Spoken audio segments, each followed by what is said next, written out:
Hello friends, welcome to Ramya KTS YouTube channel. ನೋಡಿ, ನಮ್ಮ ಪುಟ್ಟ ಹೂವಿನ ಗಿಡದಲ್ಲಿ ಡೈಲಿ 2 ರಿಂದ 3 ಹೂಗಳು ಬಿಡುತ್ತಾ ಇರುತ್ತೆ. ಹೂಗಳನ್ನು ನೋಡೋದೇ ಒಂದು ಖುಷಿ. ನಾಳೆ ವರಮಹಾಲಕ್ಷ್ಮಿ ಹಬ್ಬ ಹಿಂದಿನ ದಿನವೇ ನಾನು ದೇವರ ಮನೆಯಲ್ಲಿ ಸ್ವಚ್ಛ ಮಾಡುತ್ತಿದ್ದೇನೆ. ದೇವರ ಪೂಜೆಗೆ ಬೇಕಾದ ಹೂವಿನ ಹಾರ ನಾನೇ ತಯಾರು ಮಾಡಿಕೊಳ್ಳುತ್ತಿದ್ದೇನೆ.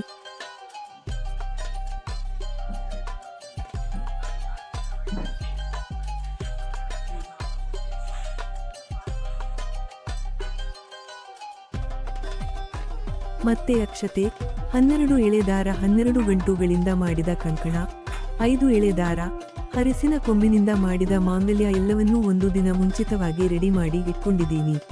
ಈಗ ಸಮಯ ಬಂದು ಬೆಳಗಿನ ಜಾವ 2 ಗಂಟೆ. ಬೆಳಿಗ್ಗೆ ಬೇಗನೆ ಎದ್ದು ಸ್ನಾನ ಮಾಡಿ ಮನೆ ಮುಂದೆ ರಂಗೋಲಿ ಬಿಟ್ಟು ತೋರಣ ಕಟ್ಟಿ ಲಕ್ಷ್ಮಿ ಮುಖವಾಡನ ಸ್ವಚ್ಛ ಮಾಡಿ ಅರಿಶಿನ ಕುಂಕುಮನ ಹಚ್ಚುತ್ತಿದ್ದೀನಿ. ಕಳಸ ಸ್ಥಾಪನೆಗೆ ಒಂದು ತೆಂಗಿನಕಾಯಿನ ತಗೊಂಡು ಅದಕ್ಕೆ ಪೂರ್ತಿಯಾಗಿ ಅರಿಶಿನ ಹಚ್ಚಿ ಇಟ್ಕೊಂಡಿದ್ದೀನಿ. ನಮ್ಮ ಮನೆಯಲ್ಲಿ ಗಣೇಶನ ವಿಗ್ರಹ ಇಲ್ಲ, ಅದಕ್ಕೆ 21 ಗರಿಕೆನ ತಗೊಂಡು ಸಗಣಿ ಮತ್ತೆ ಗರಿಕೆ ಎರಡನ್ನೂ ತಗೊಂಡು ಗಣೇಶನ ಪೂಜೆಗೆ ನಾನು ಸಿದ್ಧ ಮಾಡಿಕೊಳ್ಳುತ್ತಿದ್ದೇನೆ. ಮಡಲಕ್ಕಿನ ನಾನು ಒಂದು ತಟ್ಟೆಗೆ ಹಾಕ್ತಾ ಇದ್ದೀನಿ. ಮಡ್ಲಕ್ಕಿಗೆ ಅಕ್ಕಿ, ಒಂದು ಬೆಲ್ಲದಚ್ಚು, ಡ್ರೈ ಫ್ರೂಟ್, ಕೊಬ್ಬರಿ ಹೋಳು, ಹಣ್ಣು, ಎಲೆ ಅಡಿಕೆ, ಅರಿಶಿನ ಕುಂಕುಮ, ಹುರಿಗಡಲೆ ಮತ್ತೆ ಒಂದು ಬ್ಲೌಸ್ ಪೀಸ್, ಕಾಣಿಕೆ, ಇಷ್ಟು ವಸ್ತುಗಳನ್ನು ತಟ್ಟೆಗೆ ಹಾಕ್ತಾ ಇದ್ದೀನಿ. ನಂತರ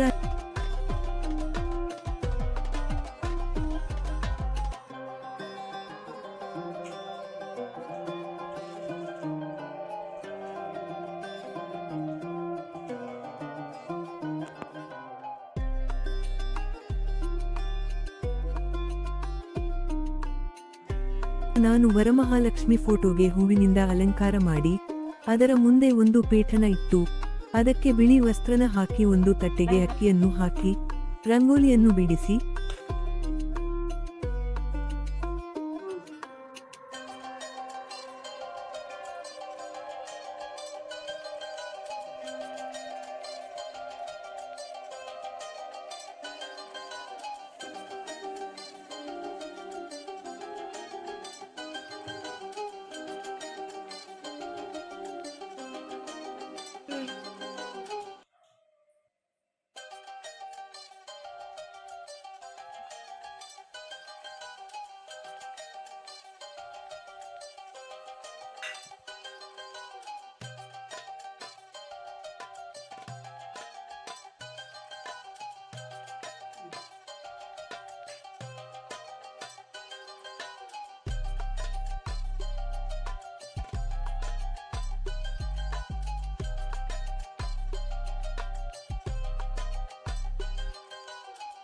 ನಂತರ ಕಲಶಕ್ಕೆ ಇಡುವ ಬಿಂದಿಗೆಗೆ ನೀರು ತುಂಬಿಸಿ ಇದಕ್ಕೆ ಅರಿಶಿಣ ಕುಂಕುಮ ಹಚ್ಚಿ ನೀರಿಗೆ ಸ್ವಲ್ಪ ಅರಿಶಿಣ ಕುಂಕುಮ, ಅಕ್ಷತೆ, ಒಂದು ನಾಣ್ಯ, ಯಾವುದಾದರೂ ಒಂದು ಹೂ ಹಾಕಿ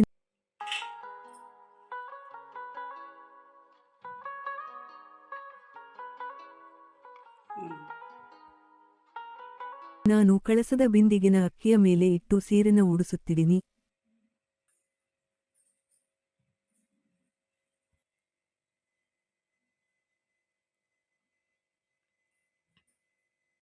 ಈಗ ನೋಡಿ, ಸೀರೆ ಎಲ್ಲ ಉಡ್ಸಿದ್ದು ಮುಗೀತು.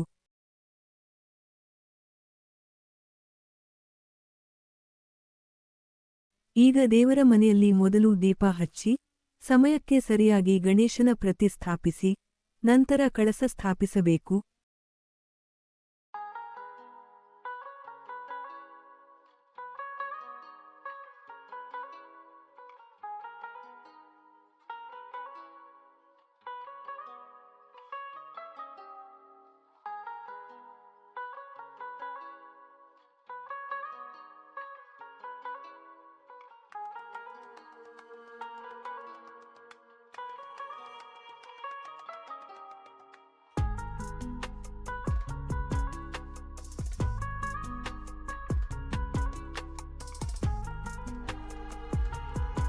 ಕಲಶಕ್ಕೆ 5 ಮಾವಿನ ಎಲೆ, ತೆಂಗಿನಕಾಯಿ ಇರಿಸಿ ನಂತರ ಕಳಸಕ್ಕೆ ಹೂವು ಹಾಕಿ ಹರಿಸಿನ ಕೊಂಬು ಕಟ್ಟಿ ನಮ್ಮ ಭಕ್ತಿಗೆ ಅನುಸಾರವಾಗಿ ದೇವರಿಗೆ ಅಲಂಕಾರ ಮಾಡಬಹುದು. ನಂತರ ದೇವರಿಗೆ ನಾವು ಅರ್ಪಿಸಬೇಕಾದ ವಸ್ತುಗಳನ್ನೆಲ್ಲ ದೇವರ ಮುಂದೆ ಇಟ್ಟು ನಂತರ ಸಮಯಕ್ಕೆ ತಕ್ಕಂತೆ ಪೂಜೆ ಮಾಡಿ ಕಂಕಣ ಕಟ್ಟಿಕೊಳ್ಳಬೇಕು.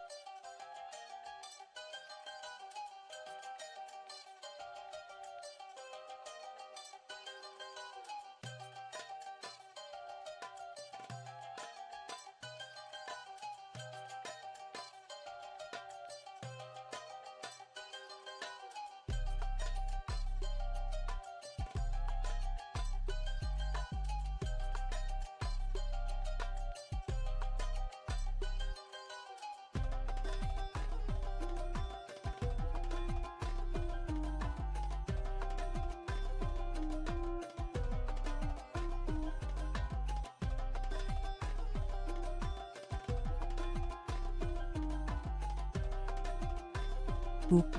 ನಂತರ ಮಹಾಮಂಗಳಾರತಿ ನೆರವೇರಿಸಬೇಕು. ಈ ರೀತಿ ನಾವು ನಮ್ಮ ಪದ್ಧತಿಯಂತೆ ಮನೇಲಿ ಪೂಜೆ ಮಾಡ್ತಾ ಬಂದಿದ್ದೀವಿ. ಈ ವಿಡಿಯೋದಿಂದ ನಿಮಗೆ ಅನುಕೂಲ ಆಗುತ್ತೆ ಅಂತ ಅನ್ಕೊಂಡಿದ್ದೀನಿ. ವರಮಹಾಲಕ್ಷ್ಮಿ ಎಲ್ಲರಿಗೂ ಒಳ್ಳೆಯದನ್ನು ಮಾಡಲಿ. ಧನ್ಯವಾದಗಳು.